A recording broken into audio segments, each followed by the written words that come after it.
ศรีวิไลลูกจารึกไว้นำใจสามเหล่าทหาร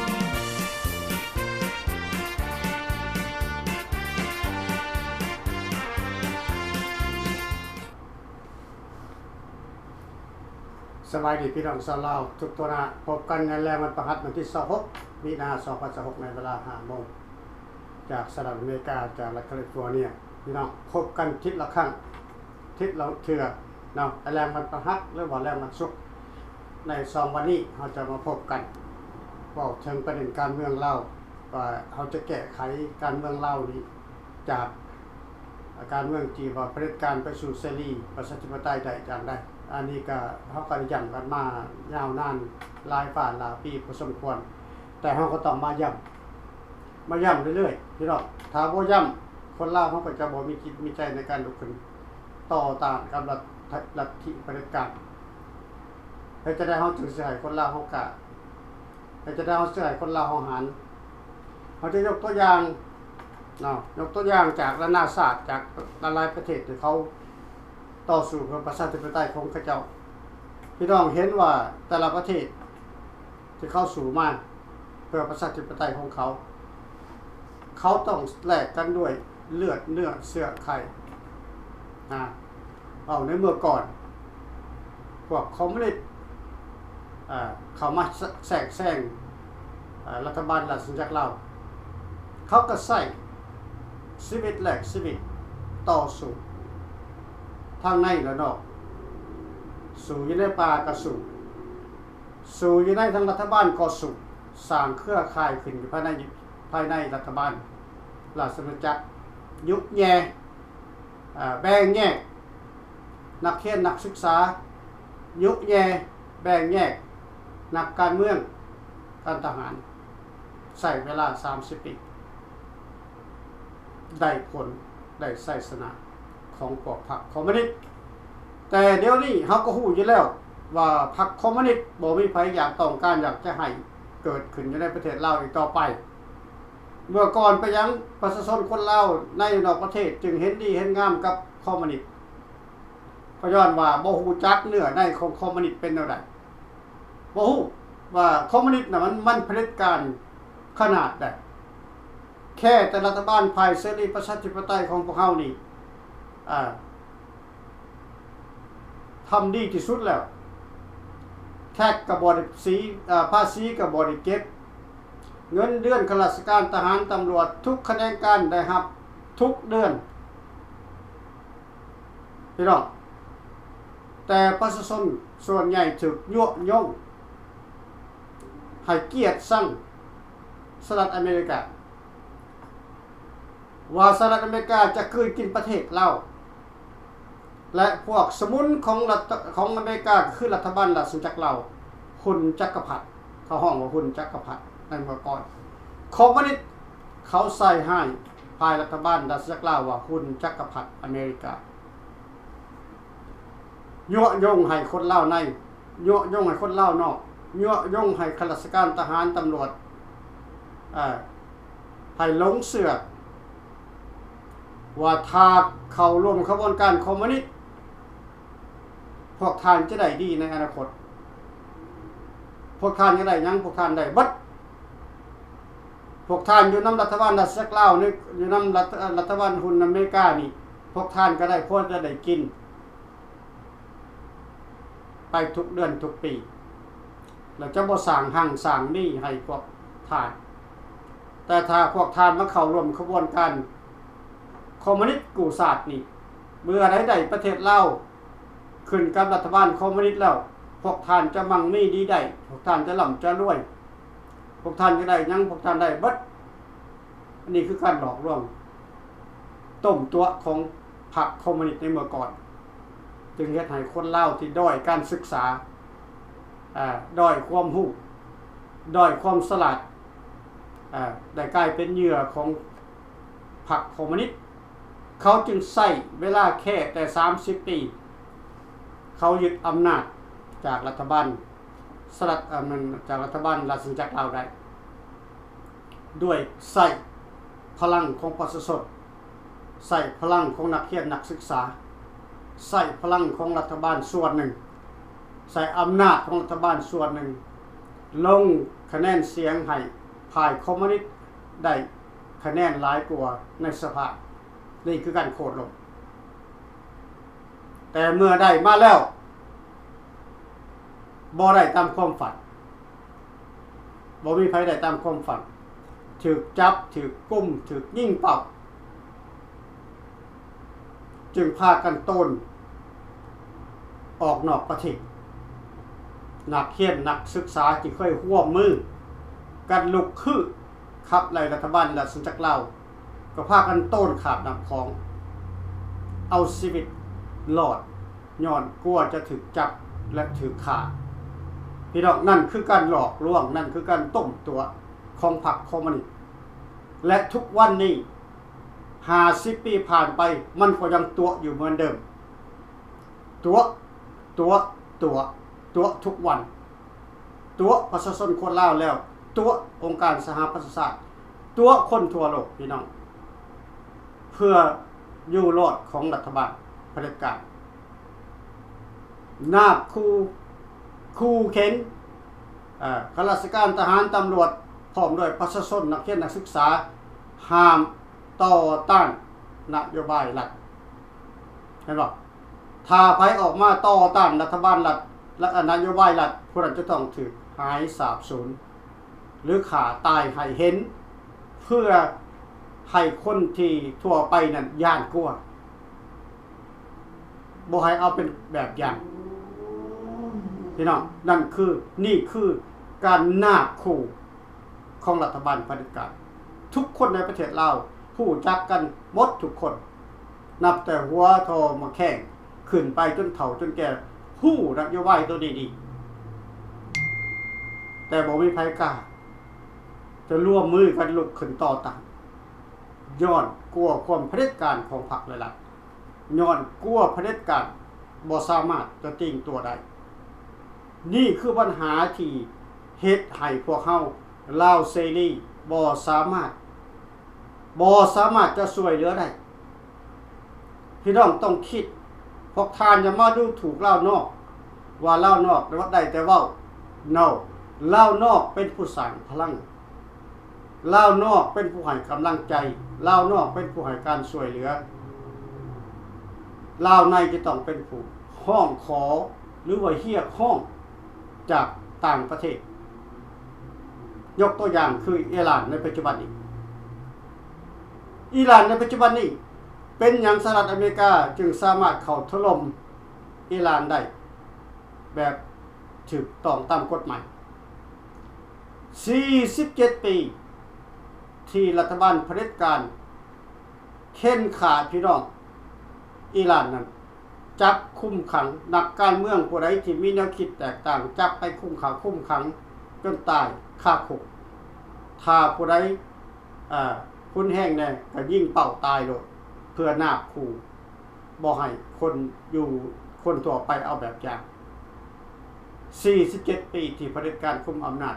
และเขาก็ลุกขึ้นมา47 ปีคือกันบ่แม่นว่าเขาหาจะมาลุกขึ้นตอนนี้เขาสู่มา47 ปีแล้วคนอิหร่านตายเป็นหลายล้านคนประชาชนอิหร่านตายหลายล้านคนมันจึงเป็นคดีใหญ่ขึ้นมาถึงสหรัฐอเมริกาสหประชาชาติยังบ่ได้สหประชาชาติซอยเหลือบ่ได้พี่น้องจำเป็นต้องได้พึ่งพาสหรัฐอเมริกาเป็นผู้ให้ความเป็นธรรมอเมริกาจึงเรียกร้องให้อิหร่านยกเลิกระบบการปกครองเผด็จการนี้โดยเปลี่ยนรัฐบาลใหม่โดยเปลี่ยนนายกใหม่โดยเปลี่ยนหัวขวัญทุกหัวขวัญใหม่หมดแล้วให้เอารัฐบาลใหม่ขึ้นมาถ้าบ่นั้นอเมริกาจะเข้าแก้ไขเองจะเข้าเปลี่ยนแปลงเองเห็นบ่แต่ในเมื่อรัฐบาลเผด็จการบ่ยอมปฏิบัติตามคำแนะนำบ่ว่าคำสั่งใดคำแนะนำจากรัฐบาลสหรัฐอเมริกาคิดว่าตัวเองนี่มีอาวุธ ขีปนาวุธมากมายสามารถป้องกันตัวเองได้ประกาศเป็นศัตรูกับทุกๆประเทศที่ไปเกี่ยวข้องกับลัทธิการปกครองของอิหร่านแต่แม้นหลายประเทศเขาบ่สามารถจะแก้ไขได้เพราะอำนาจเขาบ่เพียงพอมีแต่อเมริกาเท่านั้นที่เหนือโลกมีทุกอย่างเหนือกว่าทุกประเทศพวกท่านก็รู้ว่าอเมริกาเลี้ยงคน196ประเทศประเทศลาวประเทศหนึ่งที่บักคนเอาเงินในประเทศอเมริกานี่มาขอเงินจากสหรัฐอเมริกาปีละ20-30 ล้านฟรี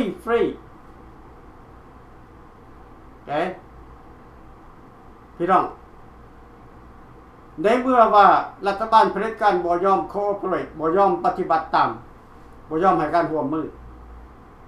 และรัฐบาลอเมริกาก็ให้คำ warning ให้เส้นขาดไปตอนนั้นเดือนถ้าบ่มีการเปลี่ยนแปลงเขาจะเข้า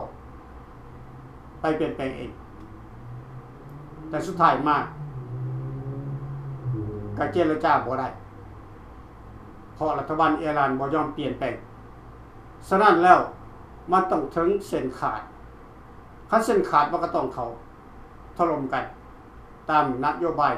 เจรจาแบบสันติบ่ได้ก็ต้องใส่กันหุนแห้งนี่คือตัวอย่างและทุกวันนี้พวกท่านเบิ่งข่าวถ้าพวกท่านติดตามข่าวอเมริกาหลายๆช่อง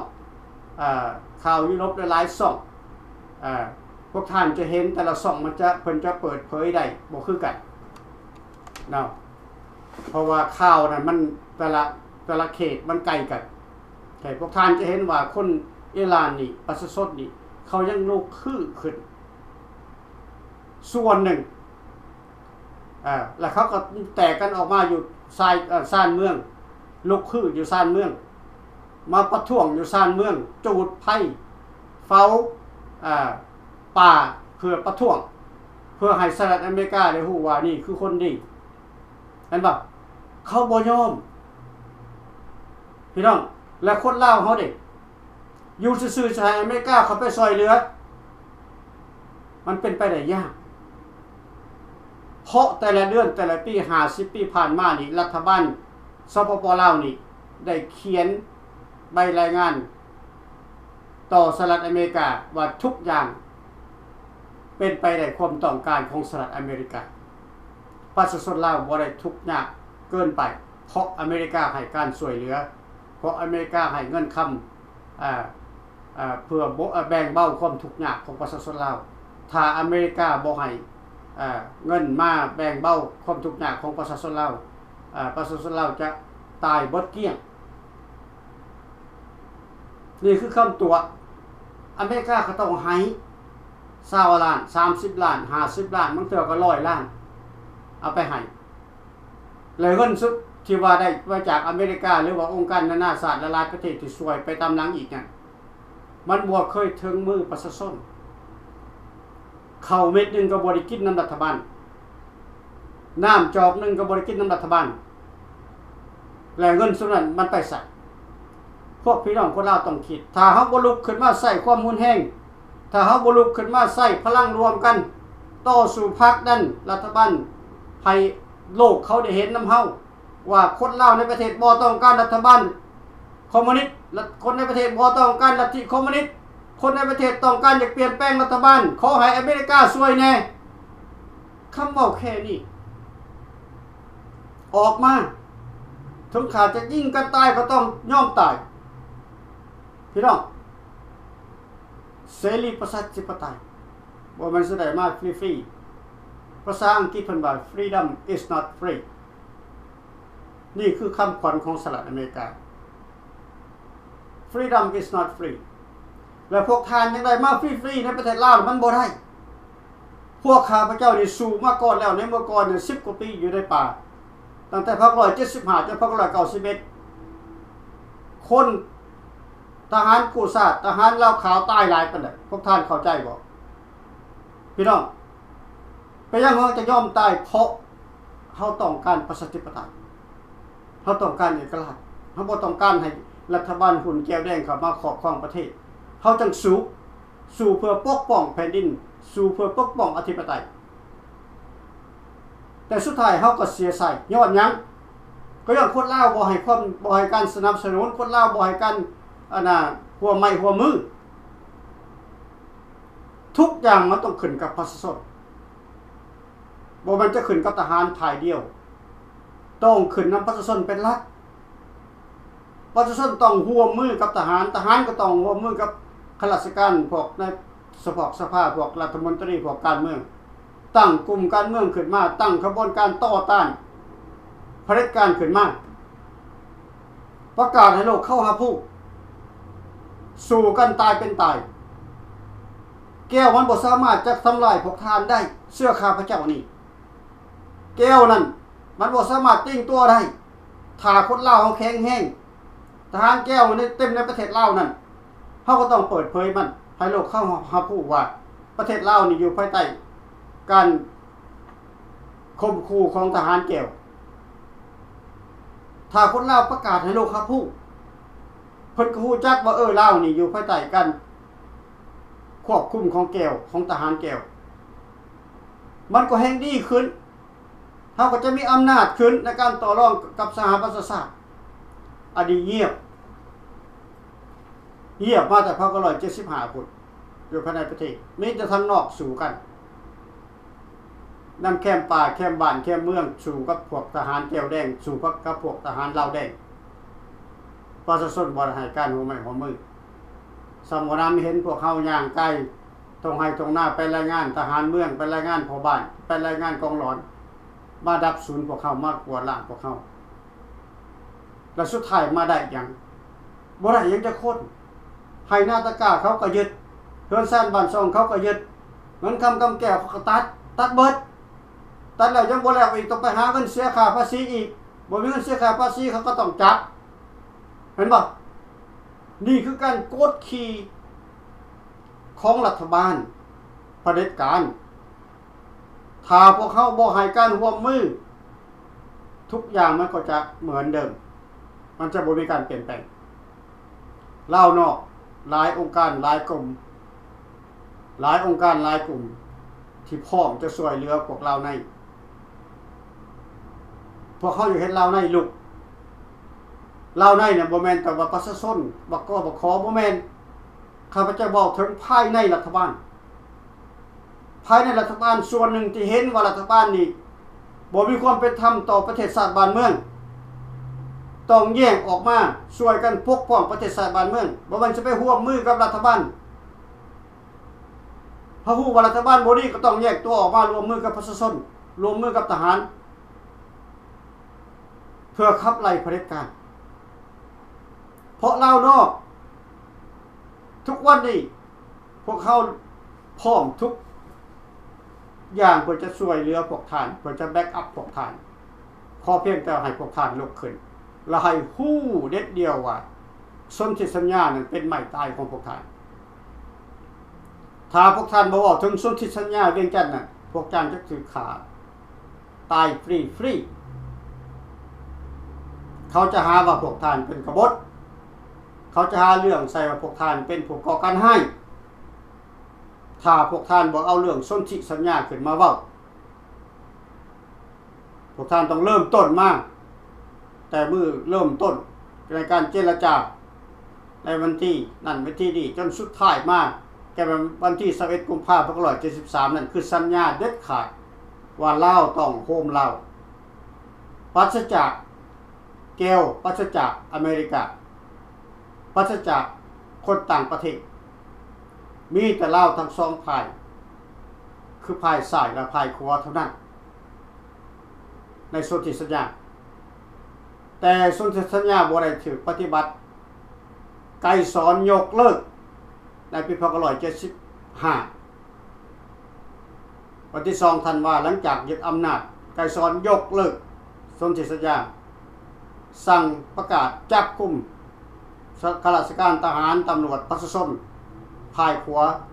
เอาไปคุมขังตามชายแดนเวียดนามลาวและกระทรมานห่างกายตายมากไม่ หลายหมื่นคนพี่น้องไล่ร่วมถึงพระบาทสมเด็จพระเจ้ามหาชีวิตพร้อมด้วยครอบครัวของเพิ่นแล้วก็หลายพญาที่จึงเอาไปขาทิ้ง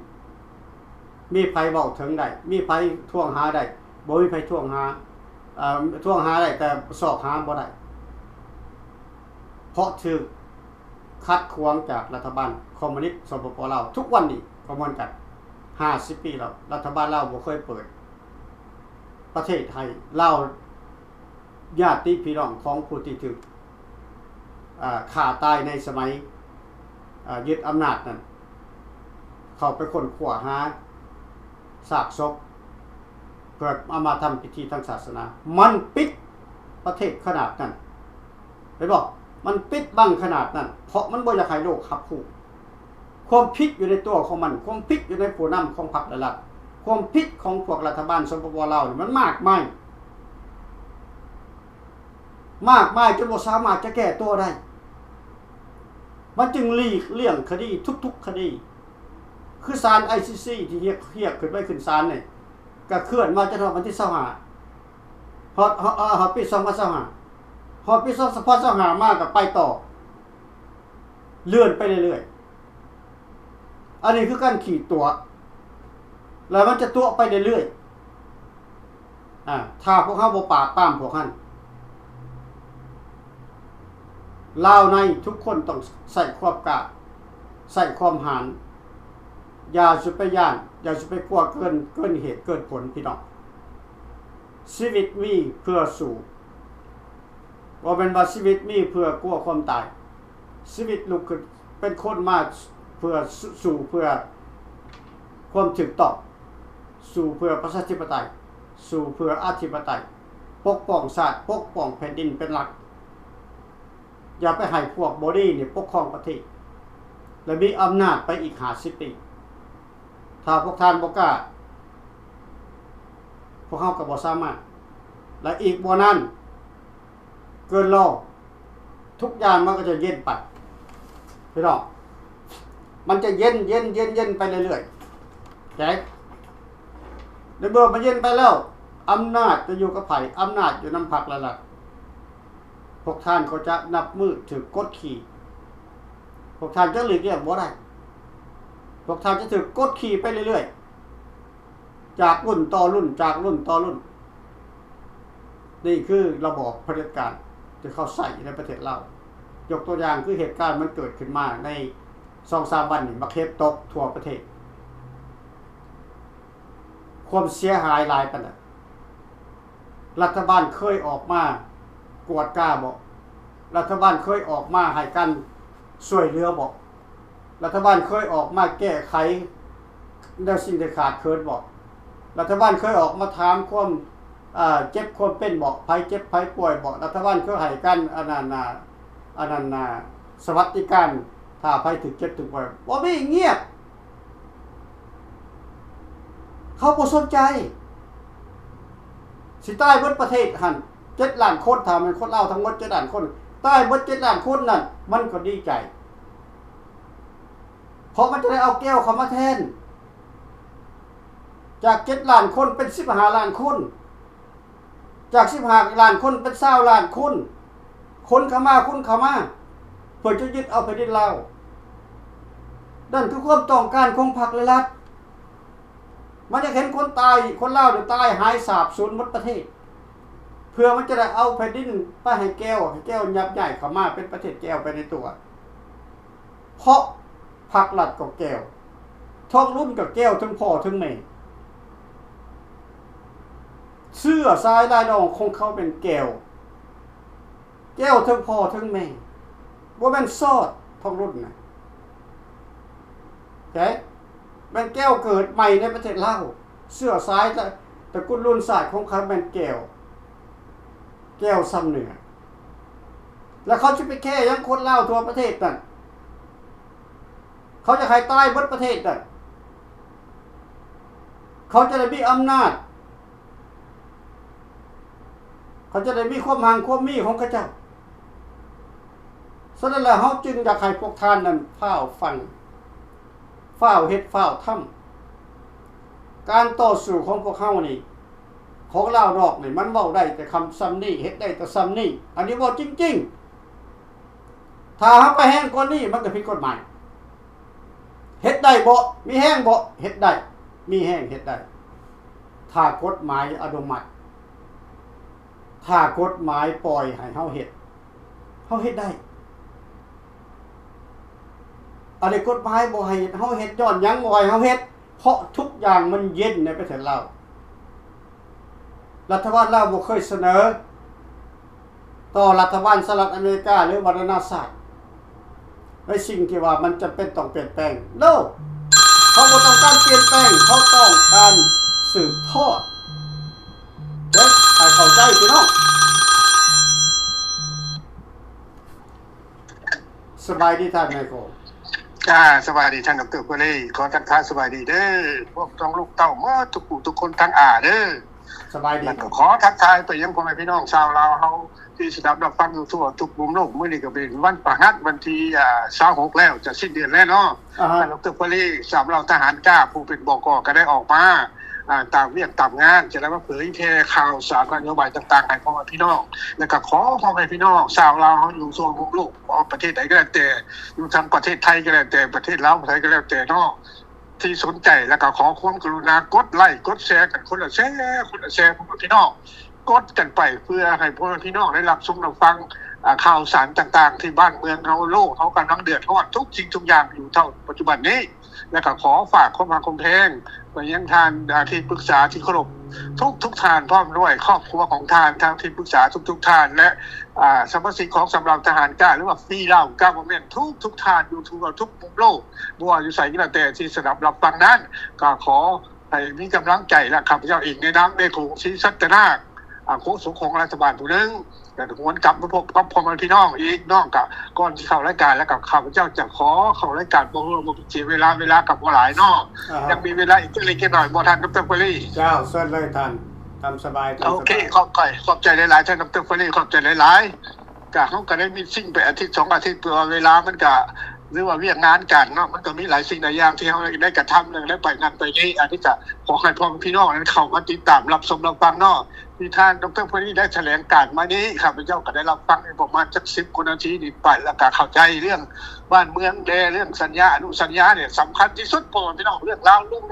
บ้านเมืองแตกเฮานี่แหละแล้วก็เรื่องการต่อสู้ความสามัคคีนี่สำคัญที่สุดพ่อพี่น้องท่านผู้ชมผู้ฟังทั้งหลายเพราะว่ากลุ่มต่อสู้ของเฮานี่นะ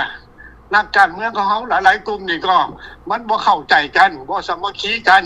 แล้วก็การต่อสู้ทางการเมืองนี่ก็หลงการเมืองไปตั้ง50ปีท่านดร.ปรีพ่อแม่พี่น้องท่านผู้ชมผู้ฟัง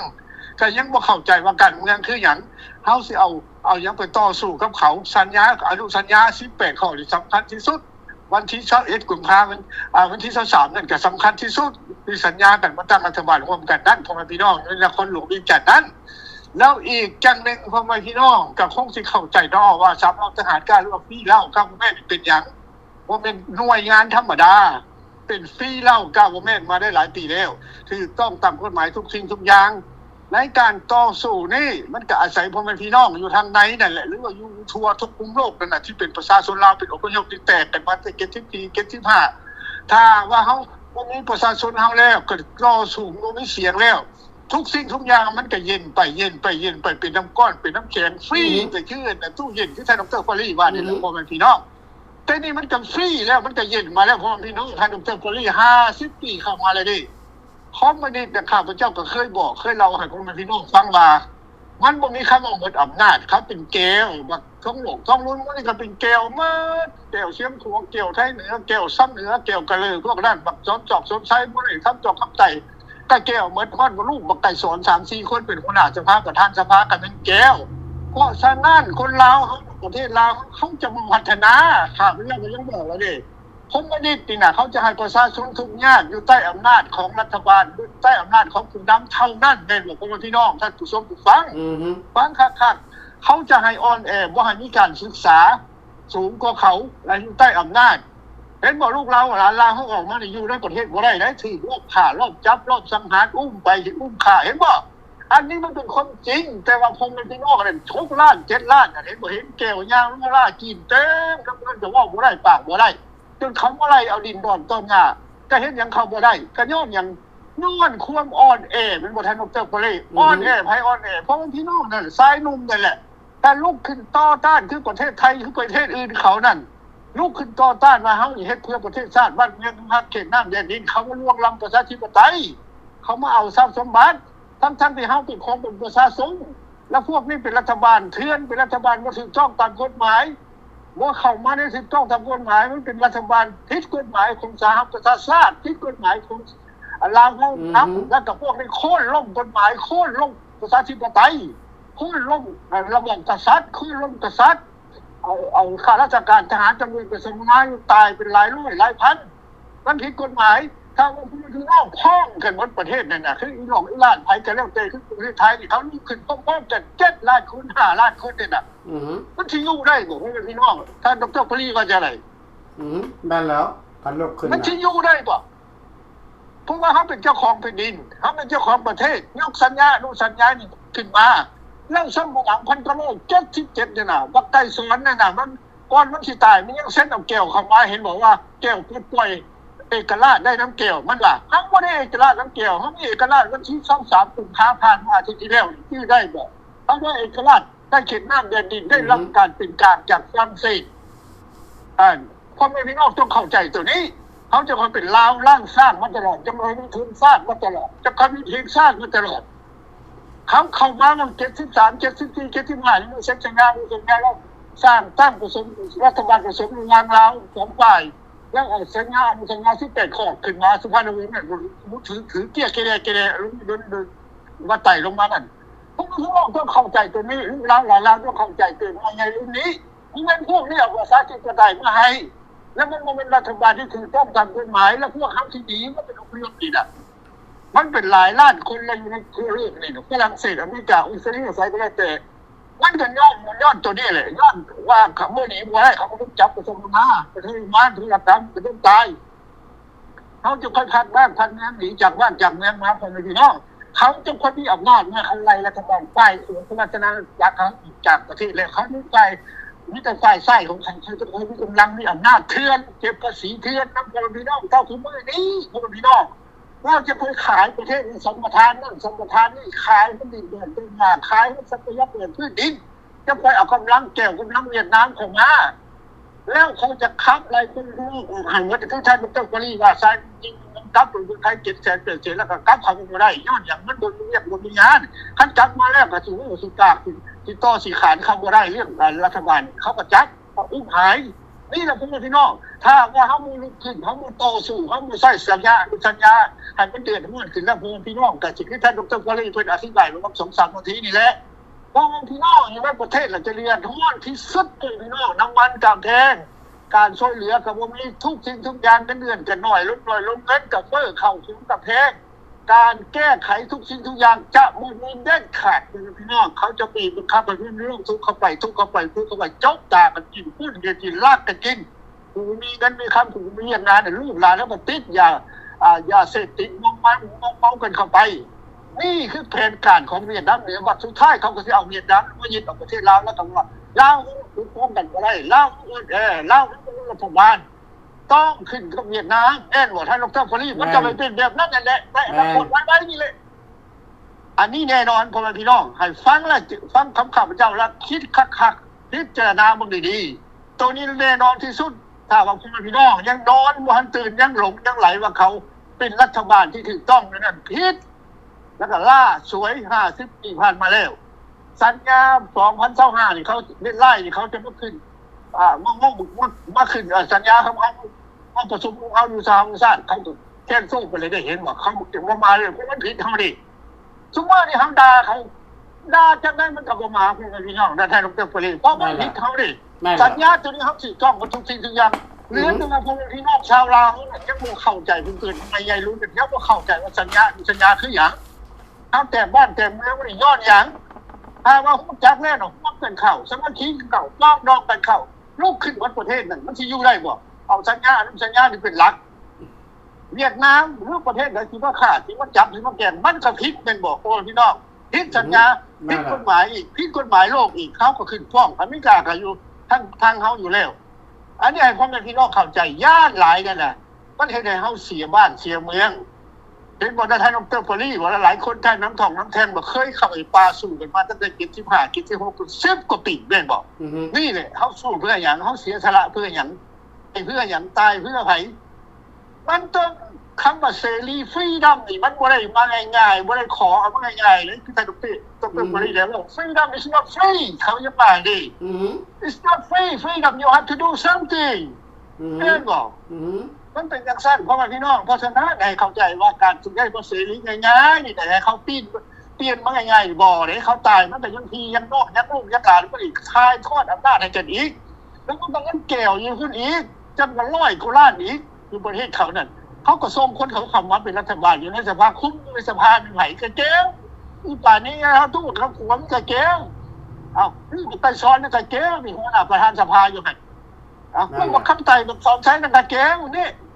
มันเราเป็นเกี่ยวหมดประเทศแล้วเดี๋ยวพวกนี้เกี่ยวหมดประเทศแล้วคือมีอำนาจนั่นคือประชาชนคือเฮานี่คือเจ้าข่อยนี่ก็ได้เสียภาษีให้ภาษีได้มันคันเสียมันก็ยึดเอาอีขายสัมปทานนั่นน่ะเอาไปมาเป็นที่นี่ไม่ได้อยู่กับห้องเป็นเมืองไทยกันแบบไทยเฮ็ดงานในการแล้วก็บ่อยากมาเด้นั่นแหละข้าพเจ้าเคยบอกว่านั่นแหละคือเป็นลาวหลงคือประวัติศาสตร์ลาวก็สิเป็นลาวหลงในประเทศไทย20ปี30ปี40ปีแล้วก็บ่มาเลยก็เป็นแผ่นดินไทยเป็นไทยอีสานไปเลยเป็นประชากรไทยไปเลยบ้านเฮาก็เลยสิต้องเป็นของแก้วของเวียดนามเหนือโดยปริยายหรือว่าออโตโมติกเป็นรีบ่ได้ทำเอาคนที่นอกเล่นนอนหลับไหลบ่คิดบ่ฝันทำถูกต้องนั่นเอาละครับยกใช้เวลาหลายแล้วเวลามันสูงหลายจ้ะใช้สิ่งนี้แล้วต้องใช้เพื่อพี่น้องคิดพิจารณาเนาะเอาขอความรู้เข้าใจหลายท่านดร.กรีเอาไปไว้ขอบใจน้ำตาลแม่คงเรื่องจริงที่ท่านแม่คงว่าไปถ้าหากคนลาวเขาบ่เฮานี่ยังเซยเมื่อยอยู่เขาจะบ่เห็นการเปลี่ยนแปลงอยู่ในเราเพราะเขาจะบีบบังคับให้ประชาชนนี่ยากจนเมื่อเจ้ายากจนแล้วเจ้าบ่มีพลังที่จะลุกขึ้นมาต่อต้านต่ออำนาจเผด็จการเพราะเผด็จการเขาสร้างเครือข่ายของเขาขึ้นมาอยู่ในอำนาจเครือข่ายของเผด็จการมันมีพออยู่พอกินกันทุกคนแม้แต่สวมีเงินกินทุกเดือนมีเฮือนใส่มีเฮือนอยู่ใหญ่โตมีรถขี่หรูหรามีเงินใส่มากมายเขามีแนวคิดที่จะแยกตัวออกจากรัฐบาลเพราะเขาถือซื้อตัวไปแล้วนะแล้วเขาจะเฮ็ดจังได๋ถ้าประชาชนบ่เป็นผู้ลุกขึ้นมาทับมากเองถ้าประชาชนบ่ลุกขึ้นมาแก้ไขเองมันจะบ่มีการแก้ไขคืออิหร่านจะมันเกิดทุกวันนี้บ่มีนักการเมืองไทยใดจะลุกออกมาต่อสู้เพื่อประชาธิปไตยใน47ปีล้วนแล้วแต่ประชาชนทั้งหมดลุกขึ้นมาต่อสู้47ปีประชาชนถึงขาตายหลายล้านคนที่นับได้ที่มีตัวเลขได้พี่น้องถ้าอเมริกาบ่สเต็ปอัพถ้าอเมริกาบ่ลุกขึ้นเป็นตัวแทนให้อิหร่านก็จะตายไปอีกหลายล้านคนเพราะเขาจะสืบทอดตระกูลรุ่นศาสตร์ของรัฐบาลเผด็จการของเขาเจ้าก็บ่แตกต่างกันกับประเทศเราเขาก็สืบทอดพรรคประชาชนปฏิวัติเราขึ้นมาจากรุ่นต่อรุ่นขึ้นมาเพื่อกับอำนาจไว้ให้แก้วถ้าเฮาบ่เฮ็ดไผสิเฮ็ดลาวนอกพร้อมทุกเวลาถ้าลาวในพร้อมเฮาเคยประกาศไปเรื่อยๆลาวนอกเข้าไปผิดกฎหมายถ้าลาวในบ่เปิดประตูรับลาวในต้องเปิดประตูก่อนลาวในจะเข้าไปได้นี่คือการเมืองและบ่มีพรรคการเคลื่อนไหวพรรคการเมืองบ่มันพรรคการเมืองนักเคลื่อนไหวในช่องสถานีทุกช่อง ในโซเชียลมีเดียทุกโซเชียลมีเดียเขาบ่ฮ้องว่านักการเมืองเขาว่านักเคลื่อนไหวนักการเมืองมีบอนเดียวคือฟรีเลากับบ่แม่นคือนักการเมืองเว้าการเมืองนำเอาการเมืองขึ้นมาแก้ไขนี่คือพรรคการเมืองบ่เป็นนักเคลื่อนไหวถ้าพวกท่านต่อสู้เพื่อประชาธิปไตยถ้าพวกท่านต่อสู้เพื่ออธิปไตยเพื่อปกป้องแผ่นดินเรา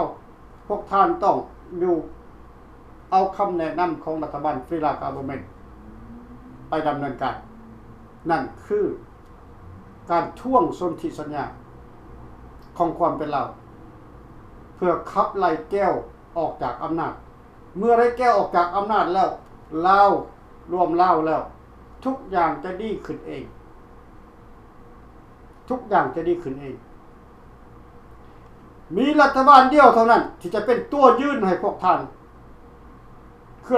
รัฐบาลฟรีลากับบ่แม่นเท่านั้นถ้าพวกท่านสร้างเหตุการณ์ขึ้นมาก่อเหตุการณ์ขึ้นมาพวกท่านจะแล่นหาพรรคนั่นพรรคนี้พวกท่านตายฟรีเสื้อขาพระเจ้าบ่มีพรรคใดจะแก้ไขพวกท่านได้เพราะเขาบ่แม่นนักการเมืองเพราะเขาบ่แม่นพรรคการเมืองเขาคือนักเคลื่อนไหวพวกท่านเห็นหลายครั้งแล้วที่มันเกิดผ่านมานี่มีกลุ่มใดแดสามารถไปแก้ไขพวกท่านบ่มีกลุ่มใดจะแก้ไขพวกท่านได้แก้ไขปัญหาให้พวกท่านได้ no แต่ในรัฐบาลฟรีลาก็ไม่นี่ถ้าพวกท่านออกมายืนตัวในสนธิสัญญาเวียงจันทน์ภาค173วันที่19กุมภาพันธ์นี้เฮารับประกัน 100%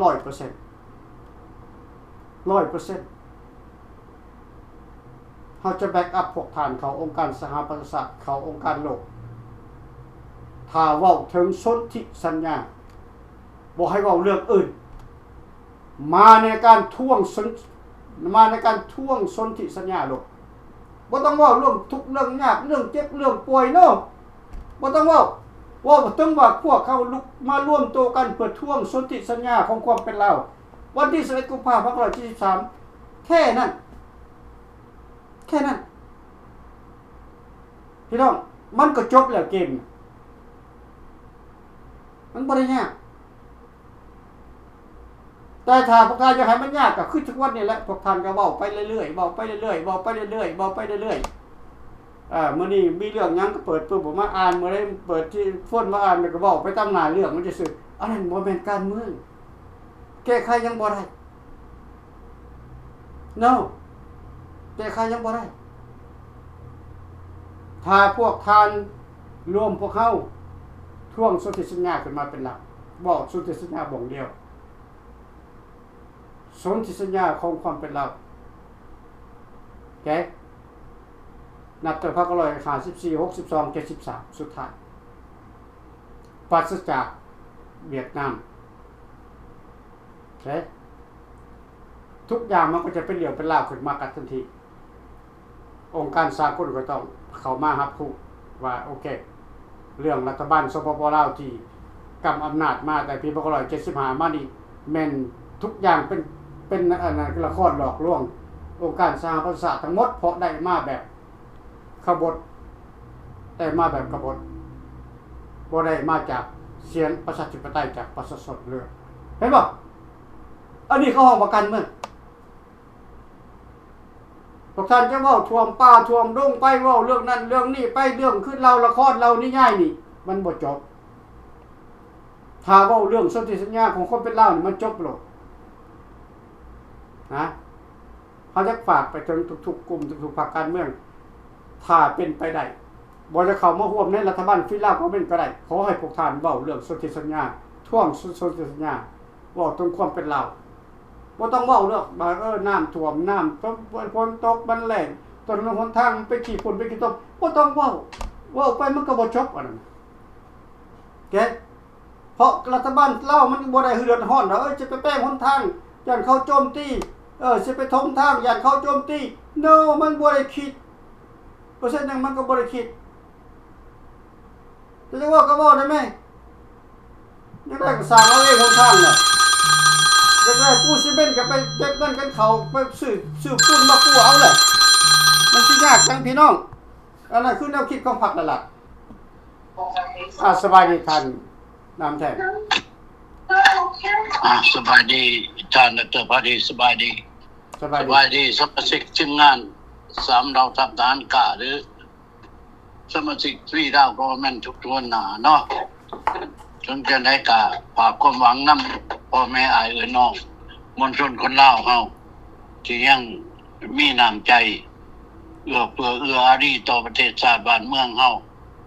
ข้าพเจ้าเองคิดว่าพวกท่านก็คงจะรับฟัง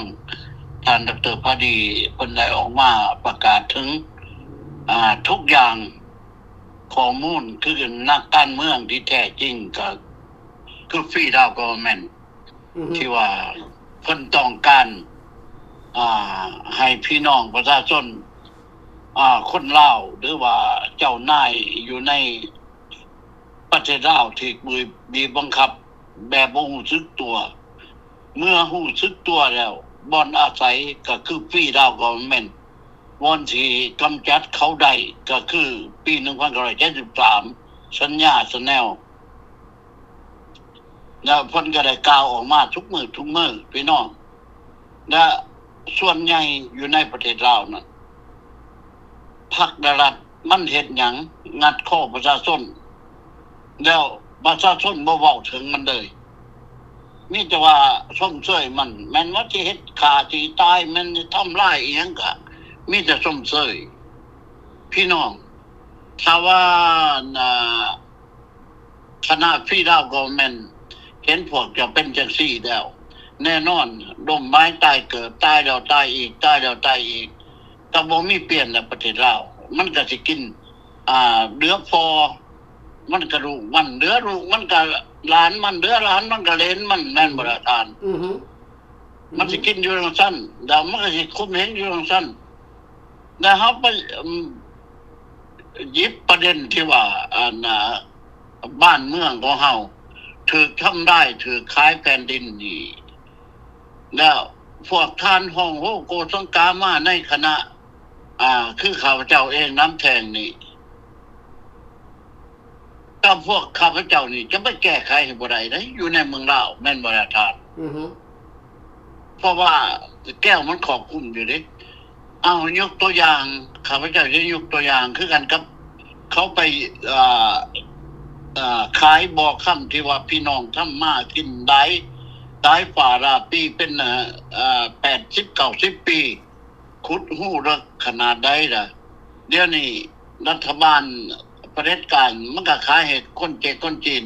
แล้วพวกเจ้าเอามักกี้หินนั่นแกล้งไปใส่เขานั่นมีปืนแล้วมันสิทำได้เขาได้ขนาดใดแม่นบ่ล่ะท่านถ้าพวกท่านนั่นมีน้ำใจว่าโอ้คณะพี่ดาวกอแม่นเพิ่นเรียกของช่วงสัญญาที่ป่านาอากับพากันดังไหลไปมาเข้ามานี่เป็นตัวอย่างมีแนวใดเฮาก็เฮ็ดเมื่อเขาเฮ็ดแล้วก็แบบเดียวเขาเฮ็ดกับเฮาสมัยเมื่อก่อนก็เขาก็อยู่ทับอยู่หู้แม่นบ่ล่ะแล้วก็เป็นรัฐบาลป้าฟ้าคือคุมื้อนี่ล่ะคันมีเรื่องคัดของมองใจหยังประชาชนต้องการหยังมันก็หมดตรงน้ำแบบป้าฟ้าเนี่ยอยู่ในธรรมของรัฐบาลทำรัฐบาลเถื่อนเมื่อมันวิทย์ความเดือนร้อนแล้วก็ผู้โวขึ้นมาหันใจป้าฟ้าแม่นบ่ล่ะแต่มันขึ้นมาแล้วมาหากินโดดได้ล่ะป้าฟ้านั่นมันหาดอกกินพี่น้องประชาชนจนมัดเกลี้ยงเลยให้วันใดเฮือนวันใดซ่านวันใดง่วงค่อยไปเขาอยู่วันใดมันเอาภาษีเจ้าให้เรียบเลยทีวีบ่ห้องน้ำบ่ทุกอย่างพักนั่งอ่างหญ้าจะปลูกมันก็ภาษีอันนั้นแหละพี่น้องคนลาวเฮาตายเราเกิดภาษีก็คมเหงอยู่นี่50 ปีแต่แม่นบ่ทราบนั่นล่ะแล้วเมื่อต้องการออกจากภาษีจากอำนาจป้าเทือนพวกนี้รัฐบาลป้าฟ้านี่รัฐบาลทำนี่เขาต้องเข้ามาในฟรีดาวกอแม่นหรือว่าออกมาเรียกร้องช่วงสัญญากับพี่ป้านาอาเฮาพ่อแม่อาเอ๋ยน้องเจ้านายทหารข้าราชการตำรวจที่ว่าเงินเดือนบ่มีกินดิ้นก็บ่มีอยู่ อึดหิวหมดทั้งสิ้นคนที่สนุกแน่หน่อยหนึ่งมีแต่นายร้อยเอกร้อยโทขึ้นเมื่อทหารนี่ก็ได้ขนดลงมาหันแล้วก็หาเกือบสิใส่ก็บ่มีเงินเดือนสิใส่ก็บ่มีให้บางเดือนให้บางเดือนบ่ให้แล้วพวกท่านไปหาป่นกินน้ำประชาชนคนกับทุกอย่างปากมองคือกันกับพวกท่านแล้วก็พวกท่านบ่เห็นใจเขาบ่เขาไปหาหน่อไม้คุณจุติแม่นว่าอาจารย์ยังไปป่นเอาจากปากจากท้องเขาอีกแล้วเจ้าเกิดเป็นคนมาแนวใดอันนั้นเว้าภาษาลาวก็ได้เว้าภาษาหยังก็ได้อย่าเป็นหยังจะไปง่ายคนทุกคนยากกันจะกระดือกระดออันนี้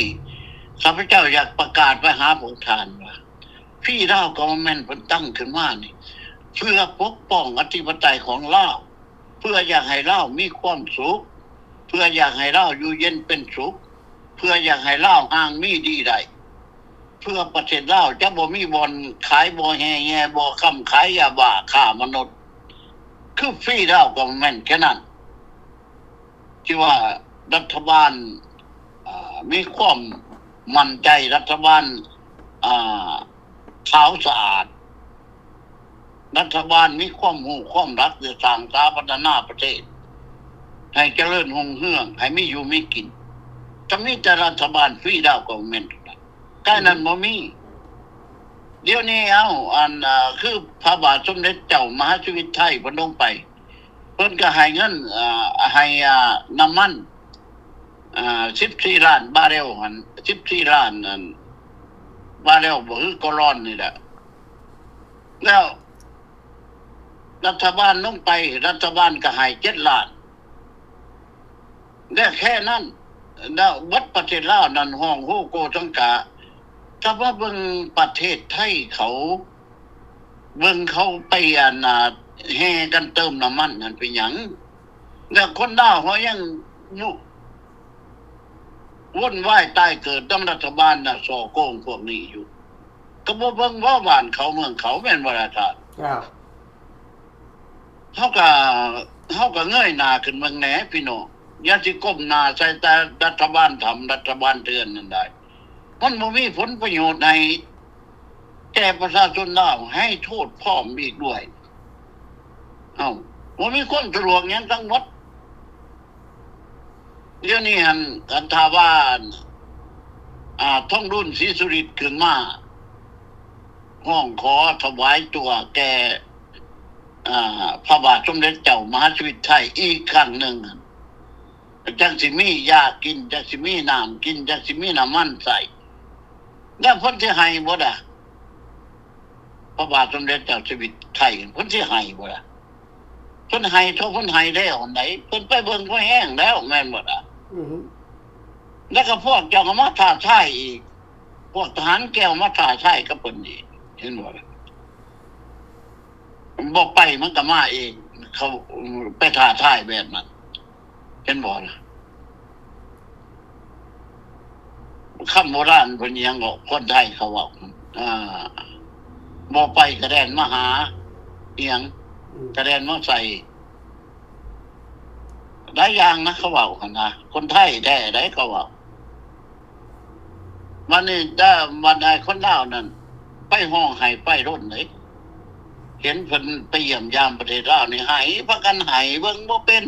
สะอื้นทื่นทั่วว่าเจ้าชีวิตของตนเองครับเจ้านายของตนเองปล่อยให้เขาไปขาดถิ่นจนหมดน่าจะที่ห้องไห้หยังเพิ่นสิมาจ่อยหยังคนละประเทศแม่นบ่ล่ะอาจารย์มิจะเพิ่นไปเยี่ยมยามเบิ่งซื่อๆแล้วเพิ่นบ่แม่นเจ้าของประเทศเป็นเจ้าชีวิตลาวได้บ่เจ้าชีวิตลาวก็คือกันกับบุญและบักไก่สอนบ่มีหามแม่นบ่ล่ะเจ้าไปหาแม่ใส่ชุมพรบ่มีหามมันสิเอาหยังให้มันจะเอาขนองกันที่ยัดปากเอาแม่นบ่ล่ะนั่นล่ะอันนี้ล่ะพี่น้องคนลาวเฮาข้าพเจ้าเว้าในความจริงใจเด้นี่ข้าพเจ้าเว้าในโตแท้ออกมาเพื่อเฮาติดตามข่าวหรือว่าบ่แม่น TikTok ได้ของแท้ได้ออกมาเว้านี่พี่น้องอันนี้อยากให้คนลาวนั่นมั่นใจกับพี่ลาวgovernment นี่รัฐบาลนี่ เจ้านายข้าราชการทหารตำรวจอยู่ในประเทศลาวเจ้าสิอยู่ไปน่ะเป็นข่อยแก้วหอดมือใดแม่นบ่ล่ะ อืม เจ้าบ่เห็นบ่นะคอมมิวนิสต์มันให้เจ้ารวยเมื่อใดคอมมิวนิสต์มีแต่พวกรัฐบาลรวยโอกาสแม่นบ่ล่ะ นั่นแหละ ประเทศใดก็แล้วแต่คณะประเทศเป็นคอมมิวนิสต์เนี่ยไม่จะรวยกระทั่งเมืองอิหร่านนี่มันฆ่าประชาชนเท่าไหร่แม่นบ่ล่ะจนอเมริกานี่ไปยึดเขาแล้วประเทศลาวนี่ฆ่าประชาชนขนาดใดล่ะแต่ประเทศลาวก็ยังอยู่ในอันน่ะหัวอกของอเมริกาอยู่ไหนอเมริกาเด้เจ้ามาด่าทุกมื้อทุกวันนั่นว่ามันถิ่มระเบิดว่าเขาถิ่มระเบิดใส่นั่นนั่นนี่ว่าพวกเขานี่ลูกแรงตีนมือจักรพรรดิถ้าพวกนี้เขามาแห้งสิจนแห้งสิยากร้องเบิ่งก่อนแม่นบ่ล่ะ อืม ร้องเบิ่งก่อนว่ามันสิทุกข์ยากคือพวกเจ้าเว้าบ่ว่าจักรพรรดินี่กินหอดกัดกินหอดข้อกัดกินหอดจ้อหอดตาคนเจ้าพวกเจ้าหันเว้าคมคูเพื่ออยากย่านคนลาวนี่มาเป็นหมู่ของมาเข้าร่วมอยู่ในฟรีดาวกอเวอร์เมนต์พี่น้องประเทศใดมันสิบ่อาศัยอเมริกาเงินดอลลาร์มันเป็นเจ้าอำนาจได้แม่นบ่ล่ะ อืม ประเทศใดให้เจ้าคิดกระทั่งเจ้าดาสหรัฐอเมริกานี่คนอยู่ในเมืองลาวนี่โปรดมาอยู่ในอเมริกานี่บ่จักบักท่อนรุ่นบักสอนไส้ส่งมาบ่จักไผส่งมานี่มาอเมริกาถึกจอตาจักคนน่ะแม่นบ่ล่ะก็คิดเอาเด้อพี่น้องคิดเอาเด้อพี่น้องแต่พี่น้องอยู่ในเมืองลาวไม่ได้จนกับจนเดี๋ยวนี้เอาน้ำมันจอกหนึ่ง37,000 กีบได้จอกหนึ่งไหนเอาเบิ่งที่น่ะได้เพราะหาหน้าที่เพราะใส่ดดก็ได้แม่นบ่ได้จอกหนึ่ง37,000 กีบได้เอาพี่น้องถึงจะไหนก็อยากฝากความหวังกับพี่น้องนายครูบ่นายหมอบ่พวกข้าราชการบ่ทหารหรือตำรวจบ่พอให้เจ้าหน้าพอค้าเจ้าขายเข้ามาอยู่ในคณะฟรีดาวกอเวอร์เมนต์นี่บ่ได้เสียเงินเสียคำหยังบ่ได้ถวายชีวิตอีหยังทั้งสิ้นแล้วเฮาบ่ได้ไปสู่เรื่องปืนหนึ่งผาสู่เรื่องสัญญาแม่นบ่ล่ะท่าน อืม มันบ่ตายเลยพี่น้องพากันยกมือขึ้นแม่เอาทุ่งการสร้างขึ้นแม่ว่าเขียน54 62 73ไว้ใต้ท้องไทยทุ่งหันแม่นบ่ล่ะแล้วมันสิมาโตว่าจังได๋ได้โลกเขาก็เบิ่งโลดแม่นบ่ล่ะ อืม อันนี้คือการลบล้างสัญญาก็เขียนจะหันไว้บ่เป็นบ่พี่น้องเขียนเป็นภาษาลาวเขาก็อ่านออกหรอกต่างประเทศก็ได้เนาะ นั่นแหละ เขียนจะหันแล้วก็พากันแห่ผู้ได้ยกขึ้นก็ยกอันนั้นขึ้นอันเดียวเฮ็ดได้แก้วมันสิอยู่ประเทศลาวได้แก้วเดียวนี่มันยิ่งดบอยู่ดบกินแท้ๆได้มันบ่ให้แบบว่าทหารแก้วนี่บ่ออกมาพ่นพ่านให้คนดาวนั่นฮู้จักจักหน่อยเลยพวกที่ว่าพ่นพ่านนั่นมีแต่พวกมหาโจรบ่หรือว่าโจรปล้นบ้านเฮาเด้ที่ว่าเขาออกมาขู่ตามถนนหนทางน่ะล้วนแต่มหาโจรพวกที่ว่ามันใส่เสื้อยาวๆย่างนั่นอันนั้นแหละทหารชื่อไว้เด้อพี่น้องเด้ออันนั้นแหละทหารแก้วนี่อยากฝากนี่ไปถึงพ่อแม่พี่น้องที่ว่ายังห่วงใยบ้านตัวเองอยู่คันสิมาเว้าคือบักผีปอบนั่นเว้านั่นอันนั้นมันจักแม่นคนหรือว่าแม่นสัตว์เว้าแท้ๆว่าอเมริกานี่เฮือนอเมริกาบ่ทอตูมมามันอยู่เมืองลาวอันนั้นโอ้ยอยากฝากความนี่ไปถึงมันอยู่แค่นั้นก็ฝากความนี่ไปถึงมันแน่มึงมาเบิ่งอเมริกานี่ว่าคนดังไหนเข้ามาอเมริกามันจักปีนึงจักพันล้านแม่นบ่ล่ะท่าน จ้า เฮือนทอตุ่มหมาบ่อยู่ในอเมริกานี่เมืองลาวมีเฮือนพวกมึงว่ากวางๆนั่นมันบ่ได้มันใช่ว่าเฮือนมึงเด้อนั่นมีแต่เฮือนเก็กเงินแก้วเด้อนั่นของพวกมึงน่ะบ่มีอยู่แล้ว คันลูกหลานแก้วลูกเจ๊แก้วลูกหลานพักและหลานนั่นคือมันมีเงื่อนดักว่าไงคันทุกพวกไปเหตุการณ์เมืองไทยมันสิได้บ่เท่าใดถ้าบักใดมันอยากเอาเฮือนเจ้ามันก็เอายาบ้าไปฝังใส่ตารางเฮือนก็ยึดเอาเบิดโดดมันง่ายนิดเดียวเด้หั่นกฎหมายเมืองลาวแม่นบ่ล่ะ อือฮึ มันกฎหมู่ได้มันกฎหมายพี่น้องอันนั้นเฮาอยากให้ปากเตือนสติพี่น้องคนลาวที่ว่ายังมาเว้าทับถนอเมริกาอยู่นั่นหั่นอายเขาแน่เงิน IMF อันน่ะบักทงรุ่นยืมไปหั่นมันใส่แมตรดอนนึงดอกบ่ยังบ่มีใส่ได้คิดเอาเด้อพี่น้องคนลาวเด้ออย่าสิมาลบดูเขาจนเกินไปได้คิดเบิ่งเนสเวดามันย่างก็ไปเอา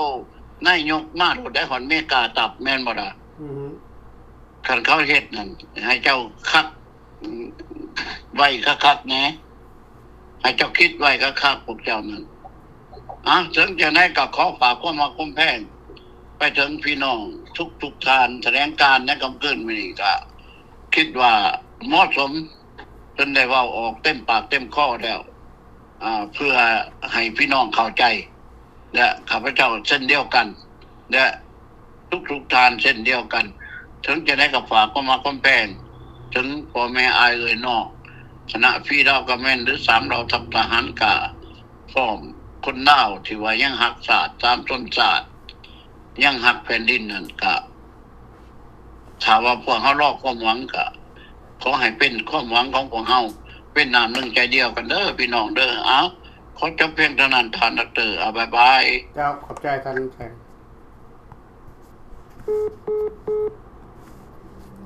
ขอบใจท่านแทนพี่น้องเวลาเฮาก็จบพอดีเนาะก็จะขอกล่าวเล็กๆน้อยๆก่อนจะจากกันไปนำคืนมื้อนี้เนาะเกี่ยวกับข้าพเจ้าจะบอกถึงการไปเยือนของพระบาทสมเด็จพระเจ้ามหาเสด็จของประเทศไทยแต่เราจะมาบอกถึงบอนที่ว่าปัญหาที่มันเกิดในประเทศเรา50 ปีนี้มันเป็นย้อนหยังแม่นไผเป็นผู้ก่อก็แม่นผู้เดียวเป็นผู้ก่อก็คือนามสกุลพรหมวิหารเป็นผู้ก่อเป็นผู้ก่อตั้ง